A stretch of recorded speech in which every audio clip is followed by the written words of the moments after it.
अस्सलाम वालेकुम। Anjum mathematics foundation के अंदर मैं आपको वेलकम करता हूँ। आज हम करेंगे ज्योमेट्रिकल इंटरप्रिटेशन और पार्शियल डेरिवेटिव। जिस तरह हमने डेरिवेटिव की ज्योमेट्रिकल इंटरप्रिटेशन के बारे में पढ़ा था कि हमारे पास कोई स्लोप होती है, हमारे पास एक जिस तरह इस तरह की कोई स्लोप होती है, वो हमारे पास एक कर्व से जो टेंजेंट तौर पर गुजरती है। एक कर्व हमारे पास होती है, ठीक हो गया। तो उस कर्व से इस तरह करके टेंजेंट तौर पर हमारे पास एक गुजरती है, यानी कि एक पॉइंट को टच करती है। वो हमने डेरिवेटिव का पढ़ा था कि किसी एक पॉइंट को टच करती है, वो स्लोप हम ड्रा करते हैं। और वो स्लोप क्या करती है, एक एक कर्व होती है, उसका से जो है टेंजेंट तौर पर हमारे पास गुजरती है। तो ये था ज्योमेट्रिकल इंटरप्रिटेशन हमारे पास डेरिवेटिव। लेकिन हम कर रहे हैं पार्शियल डेरिवेटिव का। तो पार्शियल डेरिवेटिव का आपको पता होना चाहिए कि पार्शियल डेरिवेटिव की ज्योमेट्रिकल इंटरप्रिटेशन के लिए हमें क्या करना पड़ेगा। तो पार्शियल डेरिवेटिव सबसे पहले मैंने फिगर ड्रा की है कि हमारे पास तीन एक्सिस दिए गए हैं। तो तीन एक्सिस है, तो वहाँ पर दो कर्व यहाँ पर ड्रा हो रही है, ठीक है। एक कर्व मैंने C1 लिखी हुई है, ये आप देख सकते हैं। और ये कर्व है C1 और एक C2। अब इन्हीं कर्व से जो है ना पॉइंट पास हो रहे हैं। देखिए ये एक टेंजेंट गुजर रही है T1, और यहाँ से एक टेंजेंट गुजर रही है T2, ठीक हो गया। मैंने कहा था कि वहाँ पर एक कर्व थी, एक कर्व से पॉइंट T1 गुजरता था। लेकिन यहाँ पर हम पार्शियल डेरिवेटिव कर रहे हैं, क्योंकि हमारे पास होता है F of X Y is equal to G, जिस तरह हम करते होते हैं। तो यहाँ पर दो का हमारे पास बात आ गई पार्शियल डेरिवेटिव का। तो हम कह रहे हैं कि यहाँ से जो C1 है, ये जो कर्व C1 जा रही है, ये देखें। इस C1 कर्व से जो पॉइंट पास हो रहा है, वो कौन सा पॉइंट हो रहा है, T1 होता है। T1 भी द टेंजेंट पॉइंट। और हमें पता है कि यहाँ से क्वेश्चन पैदा हो सकता है कि अब एक ही कर्व से क्यों नहीं दो पॉइंट गुजार सकते, टेंजेंट पॉइंट दो क्यों नहीं गुजर सकता। हमें पता है कि टेंजेंट पॉइंट होता ही वो है जो एक लाइन को टच करे, the tangent point that touch only one point. तो इस वजह से ये एक टेंजेंट पॉइंट ये हो गया। अब देखिए ये कर्व मैंने C2 यहाँ से आप देख सकते हो, तो इसको मैं देखता हूँ, ये दो दो दूसरी कर्व में ड्रा की हुई है। अब इस कर्व से कौन सा पॉइंट गुजर रहा है, ये देखिए, ये सारे जो टेंजेंट पॉइंट T2 को हमारे पास गुजर रहा है, ठीक हो गया। तो ये था हमारे पास, ये कि यहाँ से फिग, और ये क्या है, अब ये पॉइंट P है, ठीक हो गया। पॉइंट P क्या है, पार्शियल डेरिवेटिव जो हमने फाइंड करना है। ये आप देखें, तो ये पॉइंट P हमारे पास है, जो हमने पार्शियल डेरिवेटिव को फाइंड करना है। ये आप देखें, ठीक हो गया। तो अब ये पॉइंट A B क्या है, ये कोई डोमेन के हमारे पास क्या है, पॉइंट है। ये था। अब ये एक्सिस है, एक्स एक्सिस, ये वाई एक्सिस, और ये हमारे पास क्या है, जी एक्सिस है। ये कोई सरफेस है, ये पॉइंट O है, ओरिजिन, ठीक हो गया। ये तो हो गया इसकी फिक का बेसिक कंसेप्ट, ठीक हो गया। जैसे आप अभी भी आप अगर देखें तो समझ जाएंगे। आप जो मैंने थ्योरी लिखी हुई, इस थ्योरी को आप समझेंगे, तो आप मजीद जो है ना इसे ज्योमेट्रिकल प्रिसीजन अंडरस्टैंड हो जाएंगे। कह रहे हैं कि अगर हमारे पास इक्वेशन है G is equal to F X Y, जिससे कोई डिपेंडेंट वेरिएबल है, और ये दो कोई हमारे पास क्या है, इंडिपेंडेंट वेरिएबल है, ठीक हो गया। कह रहे हैं कि ये रिप्रेजेंट कर रहे हैं सरफेस को। सरफेस कौन सा है, ये सरफेस को रिप्रेजेंट कर रहे हैं। अब यहाँ पर ये बात है कि इक्वेशन से तो सरफेस को रिप्रेजेंट कर रहे हैं। और जो ये F of A B is equal to C, then point P to A B C, ठीक है, लाइज ऑन एस। मैंने कहा था ये पॉइंट पी कोई पार्शियल डेरिवेटिव को डिनोट कर रहा हूँ, ये ए बी है, ये पॉइंट कोई डोमेन के पॉइंट है। कह रहे हैं कि हमारे पास जब ये पॉइंट है, तो ये पॉइंट ए बी सी जो है ना, ये लाइज कर रहे हैं एस पर, ठीक हो गया। अब ये जो y की पॉइंट जा रहा है, ये y का पॉइंट जा रहा है, देखिए y एक्सिस जा रहा है। तो कह रहे हैं भाई फिक्स है, जब y इक्वल टू b के होगा, तो हम कह सकते हैं कि जो हमारे पास कर्व C1 ही, जो C1 कर्व है, ये वर्टिकल प्लेन से गुजरेगी। देखिए C1 वर्टिकल तौर पर गुजरेगी, C1, ठीक हो गया। किससे गुजरेगी, जब y इक्वल टू b होगा, और ये इंटरसेक्ट करेगा सरफेस को। यानी कि दूसरे लफ्ज के अंदर भी कह सकते C1 ट्रेस कर रहा है Y is equal to B, किस पर, इंटरसेक्ट बी सरफेस एस पर। यानी कि जो C1 है ना, इस चीज को आप देखें, तो ये हमारे पास C1 कर्व जो है, ये वर्टिकल प्लेन से गुजरता है। C1 with vertical plane, Y is equal to B, कहाँ पर इंटरसेक्ट कर रहा है, एस इज इक्वल टू, कहाँ पर इंटरसेक्ट कर रहा है, एस को। इसी तरह जब अब ए की बात करेंगे, तो कह रहे हैं vertical plane X is equal to ए।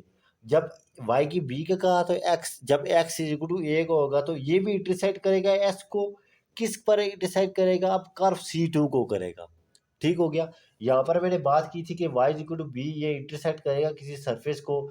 ये जो मेरे ये इस तरह का हमारे पास सरफेस बना हुआ है, ये तो हमने एक चीज रखी, तो यहाँ पर हमारे पास कुछ सरफेस है।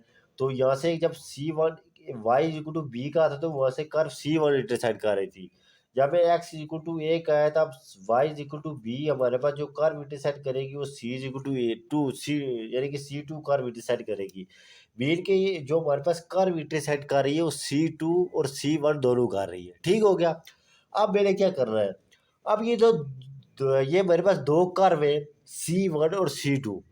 ये दोनों कर्व अगर आप गौर से देखें तो देखिए कि मैंने यहाँ पर पॉइंट पी निकाला है, तो यहाँ से पॉइंट पी से एक कर्व मेरे पास गुजर रही है।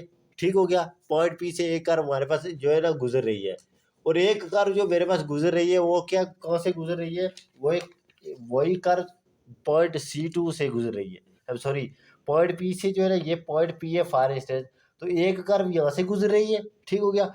दूसरी जो कर्व है यहाँ से ही गुजर रही है, ये आप देख सकते हैं यहाँ से जो फिग के अंदर लिखा है, यानी कि इस तरह का एक सरफेस है।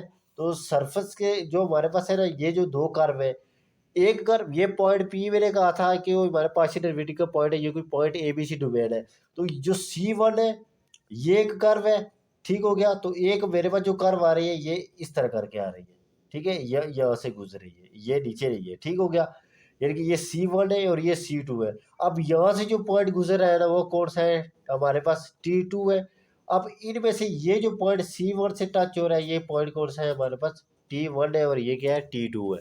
यानी कि बात यहाँ पर ये कर रहा है कि जो दोनों कर्व है हमारे पास, कर्व जो सी वन है और सी टू है, ये पास कहाँ से हो रही है, थ्रू द पॉइंट पी, जो मैं आपको बता चुका हूँ। ये कि जो देखिए आप यहाँ से टी वन है, तो ये टी वन कहाँ से कट हुआ हमारे पास, इस कर्व से, कर्व सी वन से, और ये कर्व सारी सी टू जा रही है। तो यहाँ से जो पॉइंट हमारे पास कट हुआ, देखिए इस कर्व के साथ चलता चलता इस यहाँ पर पहुंचा। तो ये तरीके सी वन से जो, या सिंपल कह सकते हैं, जो सी वन जो है पॉइंट टच करेगा टी वन से। ठीक है, ये टी जे वन जो है सी वन से कर्व से करेगी, और जो सी टू है ना हमारे पास, तो सी टू से पॉइंट कौन सा गुजरेगा, कि कौन सा पॉइंट टच करेगा, सी टू करेगा। मेरे के जिस तरह मैंने टेंजेंट प्लेन के अंदर आपको वो पार्शियल डेरिवेटिव्स की कराई थी, तो वहाँ पर मैंने बात की थी कि मेरे पास टेंजेंट प्लेन के अंदर कि हमारे पास इस तरह एक सर्कल था, ये एक फिग बनती थी। ये कोई खास नहीं मेरे पास एग्जैक्ट बन रही, तो ये कि इस तरह का एक सरफेस था। तो यहाँ से मैंने बात की थी कि वहाँ पर कर्व जब गुजरेगी जो सी वन एंड सी टू जो है ये पास होगी हमारे पास पॉइंट पी से, किस पर टच करेगी, टी वन और टी टू को। लेकिन यहाँ पर भी वही चीज़ है, यहाँ पर भी मैं वही कर रहा हूँ, ये टीचर प्लेन की बात की थी, यहाँ पर भी वही बात कर रहा हूँ कि जो दोनों कर्व है सी वन और सी टू ये पासिंग करती है किस पर, पॉइंट पी से। हिंस हम कह सकते हैं कि जो हमारे पास graph C one is the graph of function है जी ऑफ एक्स है, F of X B. So slope of इस टीजन कौन सी होगी, टी वन होगी, किस पॉइंट पर होगी, पॉइंट पी पर होगी। इस हम कह सकते हैं कि यहाँ पर एक्स की जगह मैं ए ले लेता हूँ, एक्स की जगह G of prime A is equal to A B, यहाँ पर एक्स की जगह मैंने ए लिया। ऐसे जब आप सी टू की बात करेंगे तो इसी चीज़ को देखें, C two is the graph of function, ये मैंने लिखा है C two is the graph of function. अब यहाँ जी ऑफ एक्स था, आप जी ऑफ वाई लिख दें, एफ ऑफ ए वाई लिख दिया। अब बी की जगह रिप्लेस वाई हो रहा है, यहाँ एक्स की जगह रिप्लेस ए हो रहा था। सो जो इसकी जो स्लोप ऑफ टेंजेंट होगी, सी वन की स्लोप ऑफ टेंजेंट क्या थी, टी वन थी। यहाँ पर इसकी स्लोप ऑफ टेंजेंट हमारे पास क्या है, टी टू है, किस पर है, पॉइंट पी पर है, जो मैंने यहाँ पर बात की, यहाँ पर भी वही बात है। अब जी ऑफ प्राइम ए था, यहाँ पर मैं क्या देखो जी ऑफ प्राइम बी, तो F is equal to A B हो गया। अब इसका मतलब क्या है कि जी ऑफ प्राइम जो हमारे पास ए था, जी ऑफ प्राइम ए, ये भी हमारे पास क्या है, ए बी एफ ऑफ, और जी ऑफ प्राइम हमारे पास बी भी क्या है, ए बी है। ठीक हो गया। यानी कि सिंपल करके आप कह सकते हैं जो हमारा पार्शियल डेरिवेटिव की ज्योमेट्रिकल इंटरप्रिटेशन होती है, ये इंटरप्रेट करती है हमारे पास ज्योमेट्रिकल इंटरप्रिटेशन इंटरप्रेट करती है पार्शियल डेरिवेटिव की, F of X into X Y. ठीक हो या, और F of Y is equal to X Y पर करती है, ये इंटरप्रेट करती है इन पॉइंट पर। ठीक हो गया।